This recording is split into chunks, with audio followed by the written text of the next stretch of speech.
ரமலான் மாதத்தில் நோன்பு இருந்து இறையருள் பெறும் இஸ்லாமிய மக்களுக்கு நோன்பு கஞ்சி முக்கிய உணவாக இருக்கின்றது. நோன்பு நோற்பவர்கள் உடனடியாக புத்துணர்ச்சி பெறுவதற்கு வழிவகுக்கும் இந்த நோன்பு கஞ்சி உடலுக்கு பல்வேறு நன்மைகளை கொடுக்கின்றது. அதன் காரணமாகவே பள்ளிவாசல்கள் தோறும் மக்களுக்காக இந்த நோன்பு கஞ்சி விநியோகம் செய்யப்பட்டு வருகிறது. நோன்பிருந்தால் உடலில் நீர் வறட்சி ஏற்படும் என்பதால் அதனை தவிர்க்க நோன்பு கஞ்சி வழங்கப்படுகிறது. உடலை ஆரோக்கியமாக வைத்துக் கொள்ள உதவும் இக்கஞ்சியில் நார்ச்சத்தும் நிறைந்துள்ளது.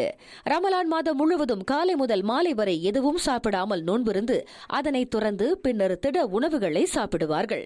அது உடலுக்கு சில தொந்தரவுகளை தரும் என்பதால் அதனை தடுப்பதற்கு நோன்பு கஞ்சி உணவாகிறது. அதனை கருத்தில் கொண்டே ஆண்டுதோறும் பேராக்கில் உள்ள இப்போ இந்திய முஸ்லிம் பள்ளிவாசலில் நோன்பு கஞ்சி விநியோகம் செய்யப்பட்டு வருவதாக அதன் தலைவர் ஷேக் முஜிபுர் ரஹ்மான் தெரிவித்தார். இந்த வருஷமும் நம்ம வழக்கம் போல் ஒரு 12 மணிக்கெலாம் நோன்பு கஞ்சியோட வேலைகள் முடிஞ்சிடும். நம்ம இந்த நோன்பு கஞ்சி எல்லாரும் வாங்குவாங்க. அதே மாதிரி எல்லா இனத்திற்காரவங்களும் இங்கே எடுப்பாங்க. சீனர்கள், இந்தியர்கள் எல்லாருமே இங்கே கஞ்சி வாங்கிட்டு போவாங்க. 4:30 மணிக்கு நம்ம கஞ்சியை கொடுப்போம். அதே மாதிரியே நம்ம கஞ்சியில் பல நவதானியங்களை நம்ம போட்டிருப்போம்.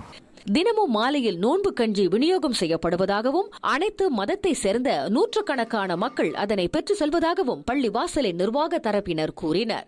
நோன்பு கஞ்சியில் இருக்கும் தமிழர்களின் பாரம்பரிய மருத்துவ குணம் கொண்ட பொருட்கள் உடல் சூட்டை தணித்து உடலுக்கு குளிர்ச்சியை தருவதாகவும் அவர்கள் நம்புகின்றனர்.